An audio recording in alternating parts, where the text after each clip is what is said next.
자, 기도하고 오늘의 강의 시작하도록 하겠습니다. 하나님, 나의 하나님 감사합니다. 오늘 우리들을 이 자리에 오게 해주시고 또 함께 하나님의 말씀을 다시 한번 사용할 수 있게 해주신 하나님 은혜 감사드립니다. 오늘 우리가 함께 나눈 이 말씀이 우리의 삶에 적용될 수 있게 해주시옵시고 우리가 그리스도에 대해 또 무엇을 알아야 하는지 또 우리에 대해 무엇을 알아야 되는지 깨달아 알 수 있도록 주께서 인도하여 주시옵소서. 이 모든 말씀 우리 주 예수 그리스도의 이름으로 기도합니다. 오늘 오후 강의 이름으로는 이제 그리스도의 왕의 직분이고 유년부 조사 교육 내용으로는 소기리 문답 제26문 26문 그리스도께서 어떻게 왕의 직분을 행하시는가에 대한 답은 그리스도께서 왕의 직분을 행하시는 것은 우리로 하여금 자기에게 복종하게 하시고 우리를 다스리시며 보호하시고 자기와 및 우리의 모든 원수를 막아 이기시는 것이다. 먼저 시편 110편 1절에서 3절 먼저 읽어볼 텐데요. 여호와께서 내 주에게 말씀하시기를 내가 네 원수로 네 발등상 되게 하기까지 너는 내 우편에 앉으라 하셨도다. 여호와께서 시온에서부터 주의 권능의 호를 내어 보내시리니 주는 원수 중에서 다스리소서. 주의 권능의 날에 주의 백성이 거룩한 옷을 입고 즐거이 헌신하니 새벽 이슬 같은 주의 청년들이 주께 나오는도다. 이 말씀도 읽을 때마다 제가 이제 한국 교회들이 이 구절을 인용할 때 상당히 짜증을 많이 받았었어요.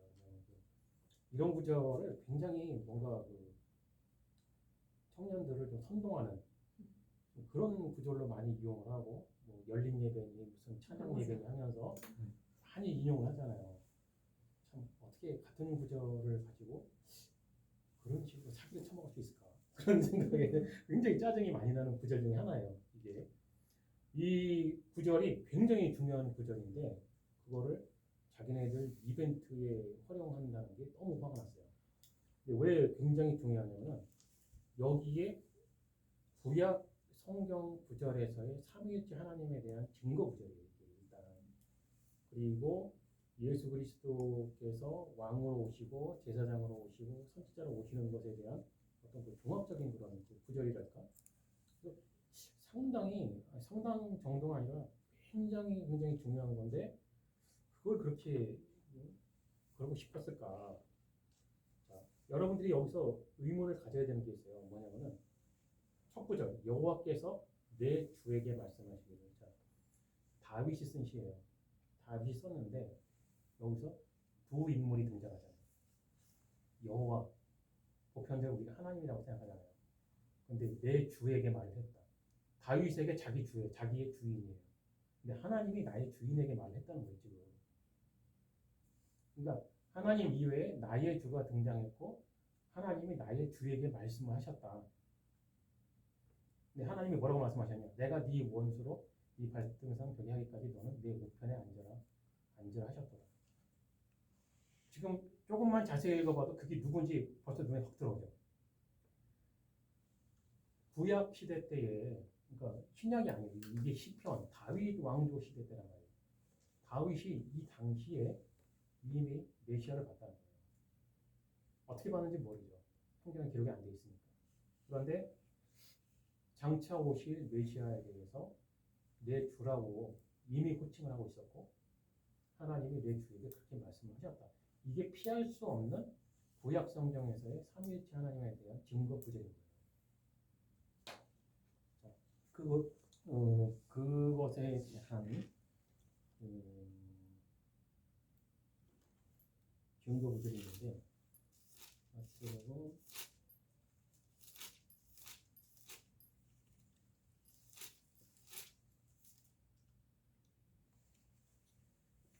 마태복음 22장 41절부터 그 이하의 구절을 보면 나오는데 이 구절이 또 너무 중요해요. 왜 중요하냐? 예수 그리스도께서 직접 해석을 한 거예요. 예수 그리스도께서 이 시편 110편 지금 이 1절 3절 이 구절을 명확하게 말씀하시고 명확하게 해석을 하신 거예요. 보면 바리새인들이 모였을 때에 예수께서 그들에게 물으시되 너희는 그리스도에 대하여 어떻게 생각하느냐? 네 자손이냐? 대답하되 다윗의 자손이니라. 가라사대 예수님이 하신 말씀이에요. 여기서부터. 그러면 다윗이 성령에 감동하여 어찌 그리스도를 주라 칭하여 말하되 주께서 내 주께 이르시되 내가 네 원수를 네 발 아래 둘 때까지 내 우편에 앉았으라 하셨도다 하였느냐. 다윗이 그리스도를 주라 칭하였은즉 어찌 그의 자손이 되겠느냐 하시니 한 말도 능히 대답하는 자가 없고 그날부터 감히 그에게 묻는 자도 없다. 바리새인들에게 이스라엘 백성들에게 이미 그 옛날에 이 시편 110편의 구절이 주어졌어요. 그리스도에 대한 예언의 말씀, 성삼위일체 하나님에 대한 증거 구절이 주어졌는데도 이걸 올바르게 해석을 못하는 거예요. 예수님께서 직접 이 구절을 증거 구절로 말씀을 하시면서 다윗이 그리스도를 주라고 칭했다.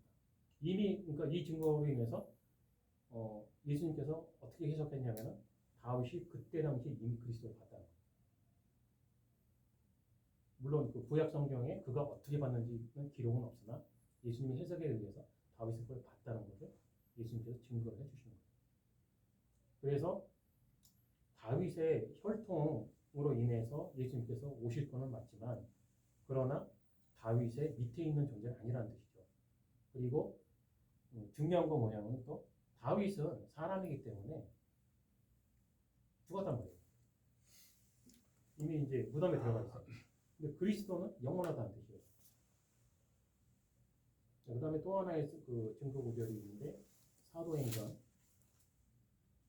2장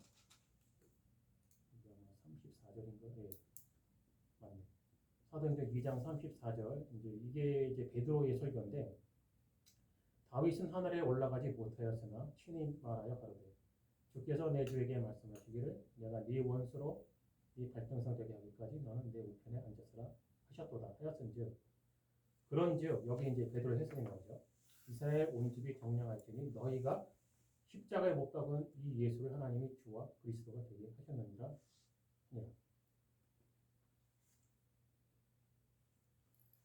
여기서 한 구절만 더 읽고 이제 그 설명을 좀 들어갈 텐데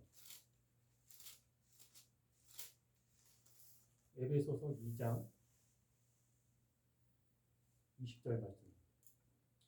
너희는 사도들과 선지자들의 터 위에 세우심을 입은 자 그리스도 예수께서 친히 모퉁이 돌이 되게 하였느니라. 이 에베소서 2장 20절이 왜 중요한지를 지금부터 설명을 할게요. 성경이 무엇인가? 정의를 내리자면 성경은 하나님의 말씀,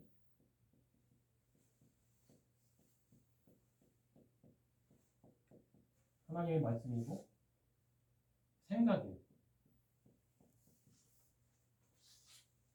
성경은 하나님의 말씀이고 생각이다. 그러므로 성경은 종교가 아니다.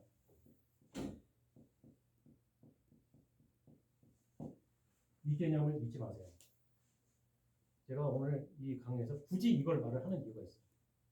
왜? 성경은 인간에 의한 게 아니에요. 성경의 저자는 하나님이죠.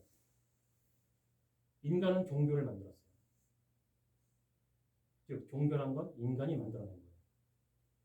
하나님은 종교를 만들지 않았어요. 하나님은 하나님의 말씀 그 자체예요.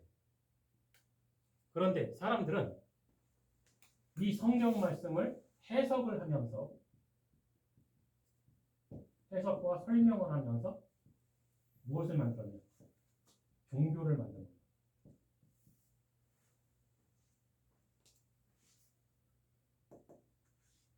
무슨 뜻이냐?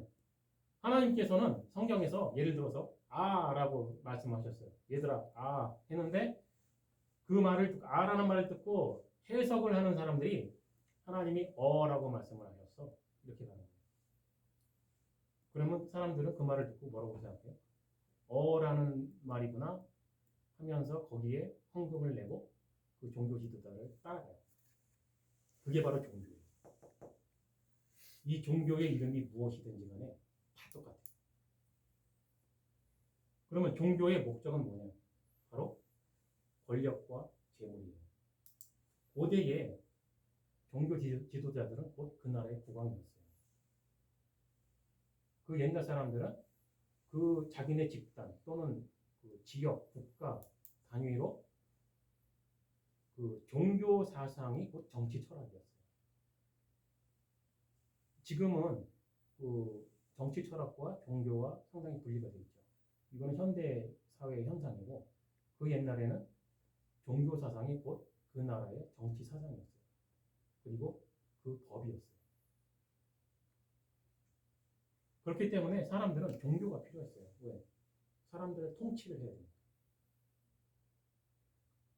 그래서 성경은 하나님의 말씀이고 생각이지만 사람들은 그 하나님의 말씀과 생각을 해석을 하면서 자기들에게 필요한 통치 수단을 만들어낸 거예요. 그렇게 해서 종교가 탄생을 합니다. 그리고 이 종교라고 하는 이 단어 안에 수많은 이름의 종교 단체가 들어가죠. 유대교도 들어가고 로마 카톨릭도 들어가고 우리 기독교도 들어가요.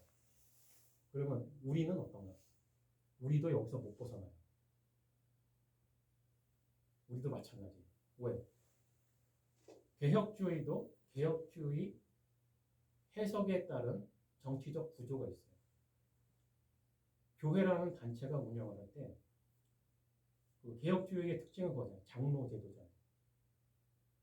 그 감리교는 감독제도. 뭐 이렇게 각 그 교단별로 정치 구조가 틀려요. 어쩔 수 없이 있어야 돼. 사람들이 3명 이상 모여야 되기 때문에 3명 이상 모이면 정치 구조가 탄생할 수밖에 없어요. 그게 사람이 살아가는 어쩔 수 없는 현실이에요. 그래서 개혁주의 그 신학자들도 이것 때문에 엄청나게 고민을 했어요. 이 사실을 분명히 이 사람들은 알고 있는데 그렇다고 정치 구조가 없으면 안 되고 하자니 그렇고 안 하자니 그렇고 이게 정말 머리가 아픈 거예요.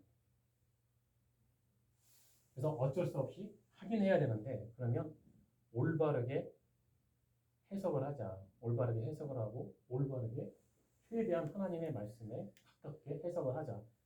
그래서 그 중에 그나마 개혁주의가 그래도 제일 괜찮긴 하다라는 거지 완벽하다는 건 아니에요. 세상에 존재하는 성경을 중심으로 한 모든 종교단체는 다 종교예요. 어느 하나도 하나님 말씀 수준에 동일하게 접근한 종교단체는 단 한 군데도 없어요. 제가 여러분에게 개혁주의 교리를 설명하고 있지만 그나마 이 땅에 존재하는 종교단체 중에 그나마 제일 낫다라고 얘기는 할 수 있지만 우리 개혁주의가 최고다라고는 말을 못해요. 왜? 완벽하진 않거든. 왜? 하나님께서 아직도 해석을 알려주지 않은 것들이 있어요. 요한계시록에도 분명히 나오지만 마지막 때까지 감추어둔 해석의 말씀들이 있어요. 그건 공개가 안 돼 있어. 그 이단 사이비들 구분하는 건 간단한 거예요. 아니 하나님이 공개를 안 하겠다는데 자기들이 왜 안 돼? 도대체가. 그러나 성경 하나님께서 중요하게 말씀하신 거예요. 자, 모든 책의 저자는 책을 쓸 때에 핵심 주제가 있어요. 그렇죠. 요리책을 쓰면 요리가 핵심 주제죠.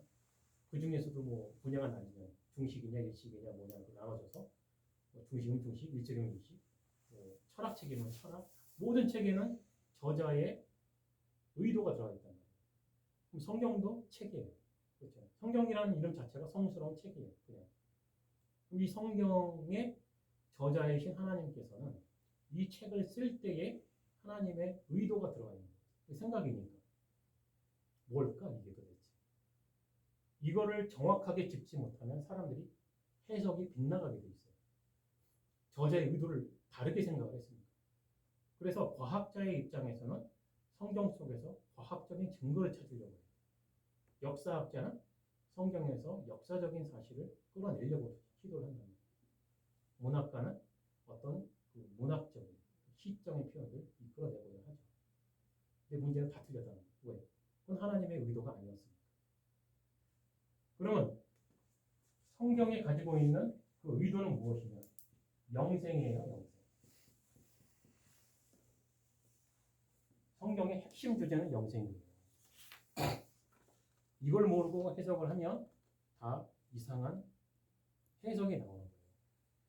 자, 예수님께서 왕으로서 통치를 하시고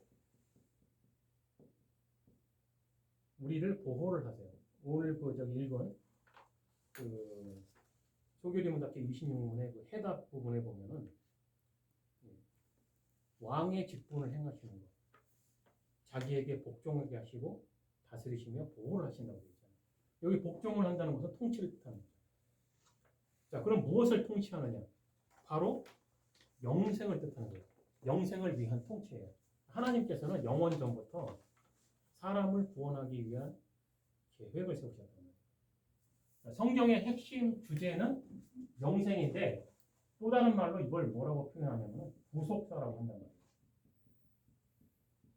구속사면은 구속의 역사죠. 하나님께서 태초부터 지금까지 인간의 구속, 영생, 속죄를 시키고 인간을 구원해서 영원히 살도록 하기 위한 이 목적을 위해서 어떻게 이것을 진행을 시키셨는가. 이것이 구속사를 말하는 거죠.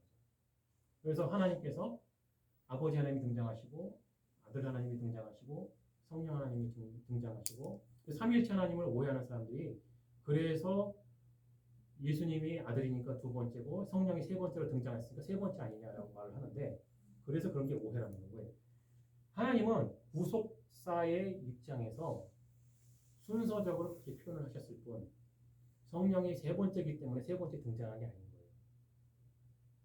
오로지 하나님의 관심은 사람을 구원하기 위해 사람이 하나님처럼 영원한 생명을 살 수 있도록 하기 위한 목적, 그 목적을 이루시기 위해서 구속사를 전개시키신 거예요. 자, 이것을 위해서 바로 예수 그리스도께서 왕의 직분으로서 통치를 하시는데 그 통치의 목적은 바로 인간의 영생을 위한 것이다. 그리고 그것을 위해서 하나님께서는 그 자발적으로 사람들이 예수 그리스도에게 복종하도록 인도를 하신다. 자, 생각을 해보세요. 한 죄인이 죄인으로 살았어요. 그랬다가 어느 날 복음을 듣게 됐고 알게 됐고 그리스도를 나의 구주로 영접을 하고 믿게 됐어요. 그 다음부터 어떻게 돼요? 성령의 인도하심에 따라 자기 마음이 그리스도의 명령에 따라가고 싶어 한단 말이에요. 그의 말씀이 내 마음에 너무 달아. 싫으면 그 말을 듣겠냐고. 믿지 않는 사람들이 왜 믿지 않겠어요? 듣기 싫으니까 안 믿는 거예요. 너무 간단해요. 굉장히 상식적인 거예요. 예수님을 좋아하는 사람들은 왜 좋아하겠어요? 그 말씀이 너무 좋은 거예요. 그래서 어떤 강요가 아닌 그리스도의 그 백성들은 그리스도의 말씀이 너무 좋아서 자발적인 복종을 하게 되는 그 마음을 성령이 주시는 거죠. 결국에. 근데 그 마음이 어떻게 오느냐? 하나님의 말씀을 듣고 배우고 이해를 하고 믿었을 때에 그때에 자발적인 복종을 하게 되는 거죠. 그래서 시편 110편 3절 주의 권능의 날에 주의 권능의 날이라는 것은 지난번에 배웠던 속죄의 제사 십자가에서 단 한 번의 속죄의 제사를 드리는 날을 말을 하는 거예요. 권능의 날에 그 죄의 문제를 해결했기 때문에 주의 백성이 거룩한 옷을 입고 즐거이 여기 나오죠. 즐겁게 헌신을 한다. 즐거운 마음으로 헌신을 하는 거예요. 왜? 복음이 무엇인지 알았습니다. 예수 그리스도께서 우리를 위해 또 나를 위해 단 한 번의 속죄의 제사로 이 죄의 문제를 한 방에 해결하셨다는 것을 이제 알게 됐고 믿게 됐기 때문에 그 다음부터는 그 말씀이 너무 즐거운 거예요. 너무 마음이 기쁘고 그렇게 해서 자발적으로 헌신을 하게 되는 거죠. 그래서 나온 문학적인 표현이 새벽 이슬 같은 주의 청년들이 죽게 나오는 듯다 라고 말하는 거지 젊은 사람만 갈 수 있어서 나오는 게 아니에요. 여기엔 나이의 부분이 없는 거죠. 그리고 여기 또 이제 우편에 앉으라 하셨도다에 대해서 지난주에도 이 이야기를 잠깐 했었는데 성경에 이 우편에 앉는다는 표현에 대해서 이거는 사람들에게 설명하기 위한 이게 문학적인 표현인데 이게 무슨 말이냐면 고대에는 그 나라를 통치하는 왕이 있잖아요. 그럼 그 우편에 서 있거나 앉아 있는 사람이 왕 다음의 권력을 가진 사람을 말하는 거예요. 그래서 그 예수 그리스도는 메시아는 자기 스스로가 인간의 육체를 입고 이 땅에 오셔서 메시아가 되기 위해서 참 그러니까 하나님이시면서 동시에 사람이시기는 한데 그것을 자기가 전능하신 하나님과 사람 사이의 중보자이다라는 것을 표현하시기 위해서 하나님 우편에 앉아 계신다라고 우편에 계신다라고 표현을 한 거예요. 이제 그거를 이제 사람들이 이해할 수 있는 개념으로 설명하려고 이 우편에 앉아 계신다라는 이제 그 표현을 하는 거죠. 그리고 또 한 가지 알아야 되는 건 이제 주의 권능의 홀. 주의 권능의 홀이라는 건 홀이 무슨 말이냐면 왕권을 뜻하는 거예요. 왕이 가지고 있는 권한과 능력. 그래서 이 부분에서 이제 하나님께서 그 자기의 아들 그리고 메시아를 그 왕권의 그 능력을 가진 자로 만들어서 보내겠다라는 이제 예언의 이제 말씀을 하시는 거죠. 이렇게 하나님께 예수 그리스도께서는 그러니까 성삼위일체 하나님은 그래서 이렇게 사람이 영원히 살 수 있도록 영생을 주시기 위해서 이 모든 것을 계획하시고 진행하시고 그것을 위한 그 영생을 위한 통치를 하시는 것이고 그 다음에 이사야서 32장 1절과 2절의 말씀처럼 우리를 보호하신다. 보라 장차 한 왕이 의로 통치할 것이요 어거지로 통치하는 게 아니잖아요. 하나님께서 그리스도께서 어떤 군사력을 가지고 뚫어라 뭐 말 안 들으면 다 죽인다 이런 식으로 통치를 한 게 아니잖아요. 의로 통치한다는 것은 너무나 타당한 말씀으로 통치를 한다는 뜻이고 왕이 의로 통치할 것이요 방백들이 공평으로 정사할 것이며 또 그 사람은 광풍을 피하는 곳 폭우를 가리우는 것 같을 것이며 마른 땅에 냇물 같을 것이며 번비한 땅에 큰 바위근을 같으리니 즉 조금 전에 봤던 그 시편 110편의 3절의 말씀과 같은 새벽 이슬 같은 주의 청년들이 즐거운 마음으로 헌신을 하려고 나가왔을 때에 그 백성들에 대한 보호를 뜻하는 거예요. 그 사람들이 앞으로 복음을 전하는 삶을 살면서 겪게 될 수많은 어려움들 그 어려움 속에서 지치고 포기하고 떨어져 나가지 않도록 예수 그리스도께서 그들을 보호하신다 라는 그 뜻인 겁니다. 자, 그 다음에 이제 오는 것이 무엇이냐? 바로 지난번에 설명했던 것처럼 우리가 그리스도의 선지자와 제사장 직분에 대해 설명했을 때도 항상 끝부분에서 그렇게 제가 설명했죠. 그것이 곧 우리가 회복해야 할 우리의 직분이다. 이 왕의 직분도 마찬가지입니다. 이 왕의 직분도 예수 그리스도께서는 우리가 이 사명을 감당할 수 있게 그런 삶을 살 수 있게 인도를 하시는 거죠. 그래서 예수 그리스도께서는 왕의 권한을 가지고 이제 우리에게 명령하시는 겁니다. 마태복음 28장 18절과 20절. 이게 교회가 해야 할 일이죠. 예수께서 나와 이르 가라사대 하늘과 땅의 모든 권세를 내게 주셨으니 그러므로 너희는 가서 모든 족속으로 제자를 삼아 아버지와 아들과 성령의 이름으로 세례를 주고 내가 너희에게 분부한 모든 것을 가르쳐 지키게 하라. 볼지어다 내가 세상 끝날까지 너희와 항상 함께 있으리라 하십니다. 즉 복음을 전한다는 것은 사람들이 길거리에 교회 전단지 나눠주고 나가서 사람들에게 전단지 나눠주고 예수 믿으세요라고 시키고 하는 것들은 그런 거는 영업을 하는 거예요. 그거는 복음을 전하는 게 아니고 영업, 세일즈 하는 거고 그냥 그 사람들 목적은 그냥 머리 숫자 채우기잖아요. 사람 끌어오기. 그거는 복음을 전하는 게 아니에요. 복음을 전한다는 건 한 사람이 회개하고 믿고 선지자, 제사장, 왕의 직분을 회복한 이후에 그 사람이 복음에 대해서 알게 된 것들을 모르는 사람에게 자기가 아는 만큼 성령의 인도하심에 따라 설명을 하는 것. 이것이 진정한 복음을 전하는 거랍니다. 그리고 그런 설명을 듣고 믿었을 때 그들에게 성령의 이름으로 세례를 주는 거죠. 세례를 주고 제자를 삼고 그들에게 하나님의 말씀을 가르치는 거예요. 근데 무엇을 가르치느냐? 바로 에베소서 2장 20절에 아까 읽어준 것처럼 선지자와 사도들의 해석. 이게 굉장히 중요합니다. 아까 얘기했죠. 성경은 하나님의 말씀과 생각이다. 그러나 인간은 종교를 논술하고 있다. 여기에서 최대한 이러지 않으려면 사도와 선지자의 해석을 따라가야 돼요. 그렇지 않으면 어떤 문제들이 발생을 하냐면, 여러분들 어거스틴 알잖아요. 가끔 저한테 어거스틴 얘기를 들어서 어거스틴이 얼마나 중요한 인물인지 알잖아요. 어거스틴. 기독교 역사에서 이 사람이 세운 성경 해석의 그 해석들 너무나 중요한 거죠. 그런데 오늘 아침 그 주일 설교에서 제가 악이란 무엇인가에 대해서 설명했죠. 어거스틴이 악이 무엇인가에 대해서 설명할 때 뭐라고 했냐면 선의 부족.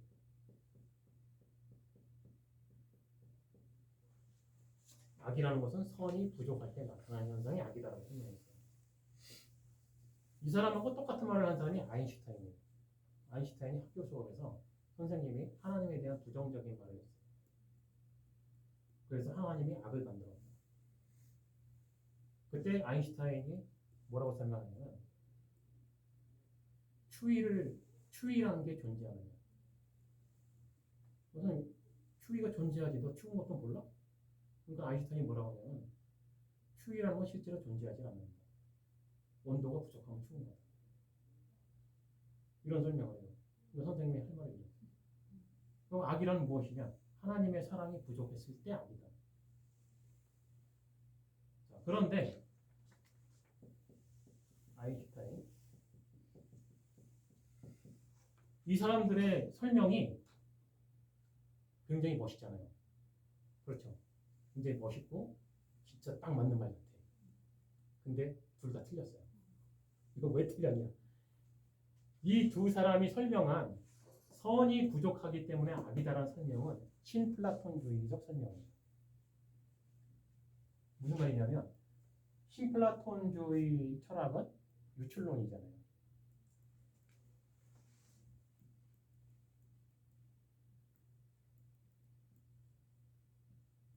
여기에 원 절대자가 있어요. 이 신플라톤주의 철학을 설명하는 거예요. 그 다음에 두 번째 계단에 뭐가 있냐면 창조주가 있어요.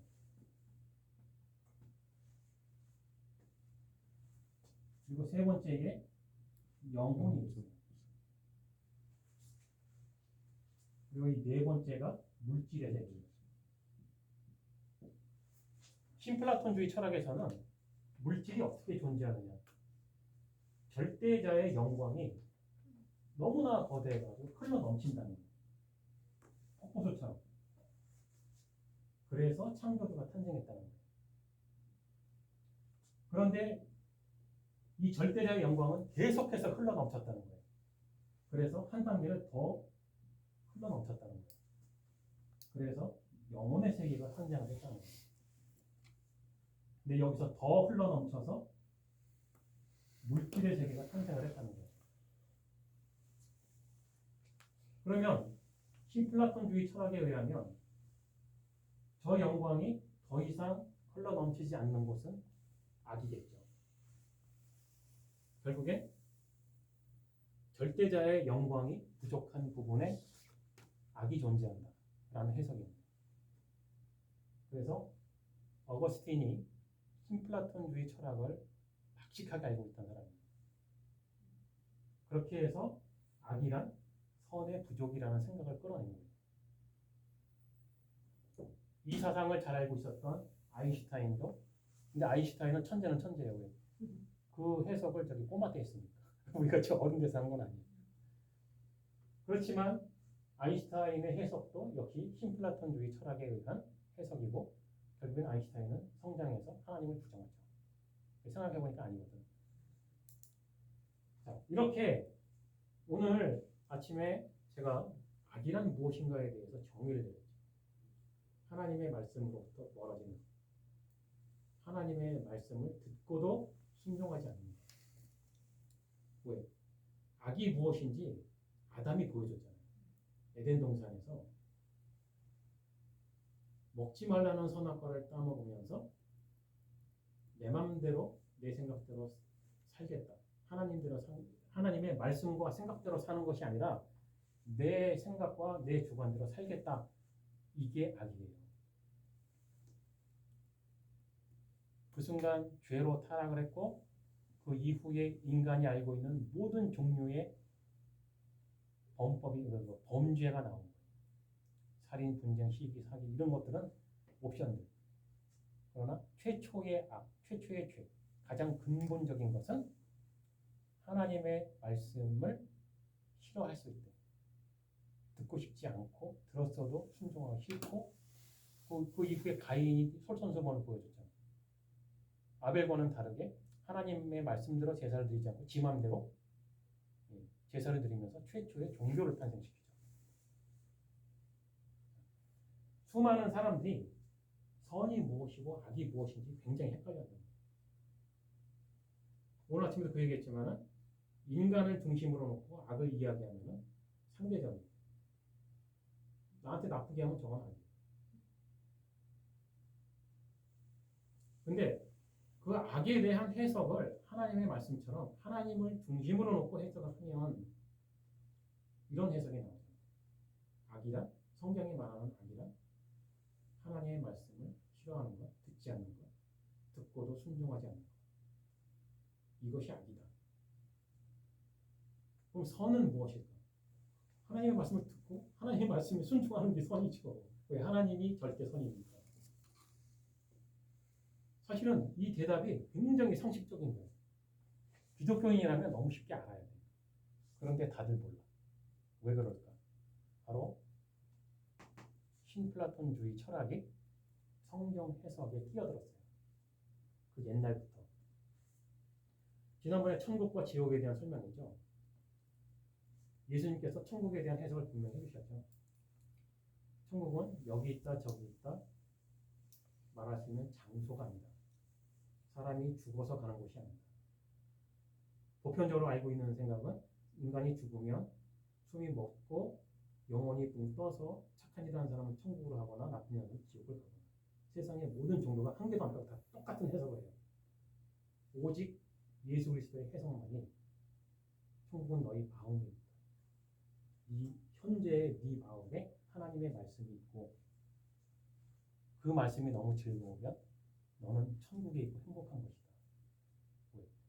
천국은 죽어서 가는 곳이 아니라 살아있는 지금 현재에도 나는 천국에 있을 수 있고 어떤 사람은 지옥에 있을 수 있고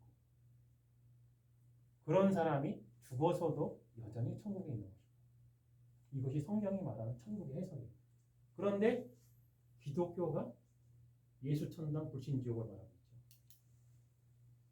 어떤 장소에 가는 걸로 해석을 하고 있잖아요. 왜 그럴까? 성경 해석에 끼어드는 신플라톤주의 철학 때문입니다. 수많은 종교 지도자들이 어거스틴부터가 그랬잖아요.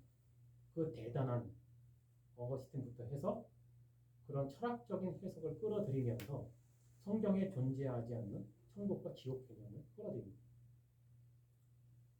그래서 요즘 그 유튜브 동영상 보면 뭐 천국을 갔다 왔네, 지옥을 갔다 왔네 하는 햇소리들을 해대고 있는데 뭐 뭔가 보긴 봤겠죠. 뭐 자다가 꿈을 꿀 수도 있는 거고 뭐 코마 죽을 뻔했는데 코마 상태에서 뭐는 못 봐요, 사람. 근데 그거는 자기는 특별하기 때문에 그런 경험을 한 것처럼 천국을 가서 예수님과 1대1로 대담을 하고 왔다. 이런 진짜 말도 안 되는 헛소리를 해대고 또 그 말을 또 믿고 따르면서 헌금을 내고 그 말에 복종하는 사람들. 왜? 자기들끼리의 자기들 세계를 만들고 싶은 거예요. 하나님이 아닌 하나님의 은혜가 아닌 자기들의 왕국을 만들고 싶은 거예요. 이게 종교예요. 바로. 기독교인들은 진짜 성경이 무엇이고 종교가 무엇인지를 구별할 줄 알아야 돼요. 근데 아이러니하게도 우리가 속해 있는 것도 종교라는 사실입니다. 그래서 예전에 한번 제가 그런 설교를 한 적이 있지만 사람들은 애석하게도 자기가 무슨 기도를 해야 할지 알고 있다고 착각을 한다. 그렇다면 성경 기록되기를 성령은 왜 항상 말할 수 없는 탄식으로 우리를 위해 기도를 할까? 왜? 성령은 알고 계시거든요. 우리가 무슨 기도를 해야 되는지 모른다는 거예요. 오늘 아침 설교 다만악에서 구하옵소서. 예수님이 가르쳐주신 이 기도는 어마어마한 기도예요. 그 한마디에, 짤막한 그 한마디에 엄청난 진리가 들어갑니다. 너희가 지금 뭘 모르고 있는지, 너희가 안다고 생각하는 그 하나님이 실상은 알지 못하고 있다는 것을 깨달으라는 거예요. 악에 빠진다는 것이 무엇인지, 왜? 악이 무엇인지 알아야 악에 안 빠질 텐데 악이 뭔지를 몰라요. 그런 상태에서 무엇을 기도한다는 거예요. 문제는 성령은 그걸 알고 우리는 그걸 모른다는 거예요. 우리 손에 성경이 있고 기독교 단체에 속해 있고 예배를 드리고 기도를 하고 있으니까 우리가 하나님을 믿고 있고 하나님을 잘 섬기고 있고 하나님께 영광을 돌리고 있다고 착각을 합니다. 그 모든 게 착각이라는 거 성령은 알고 우리는 모른다는 거죠. 자, 그러면 기독교인들이 해야 되는 기도가 무엇인지 명확해지는 거예요. 나를 구원해 주시오. 도대체 내가 뭘 모르는지 모르겠습니다. 내가 안다고 생각했던 것들조차도 내가 사실은 아는 게 아니더라. 이 상태에서 나를 구원할 자가 누구냐? 오직 주님밖에 없는 거예요. 사도 바울이 괜히 그런 기도를 한 게 아니에요. 예 속에 있는 내가 나를 끌고 가는 걸 본다고 했죠. 사도 바울이 엄청난 걸 깨달은 거죠. 바로 그걸 깨달은 거예요. 내가 알고 있다는 게 아는 게 아니었구나. 무엇을 모르고 있는지도 모르겠고 내가 알고 있는 것이 명확히 아는 것일까. 그런 상태에서 나를 구원하실 이는 오직 예수 그리스도뿐이다. 그래서 결국에는 그리스도밖에 바라볼 게 없는 거예요. 자, 그런 상태에서 그래서 예수 그리스도의 왕의 직분, 그러한 우리들을 영생으로 인도하시기 위해서 그래서 우리를 통치 관리하시고 우리를 보호하고 계시고 이끌고 가고 계시며 우리가 그런 사명을 감당할 수 있도록 지속적인 관심을 가지고 지켜보고 계신다라는 거예요. 처음에 시작했던 것처럼 시편 110편을 이벤트성 예배, 찬양 예배에서 좋은 멋있는 말로 써먹으라고 있는 게 아니라는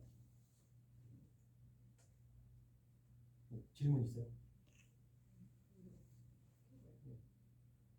네, 그럼 기도하고 오늘 강의를 마치도록 하겠습니다. 하나님 나는 감사합니다. 우리가 그리스도의 왕의 직분에 대해 함께 생각을 해보았습니다. 주께서 우리를 어떻게 통치하고 계시며 우리를 어떻게 보호하시고 어떻게 인도를 하고 계시는지 다시 한번 생각을 해보았습니다. 우리가 무엇을 기도해야 되는지 우리가 알게 하여 주옵시고 우리가 무엇을 모르고 있는지 알 수 있는 그때까지 우리를 온전하게 인도하여 주시기를 원하옵나이다. 모든 말씀 우리 주 예수 그리스도 이름으로 기도합니다. 아멘.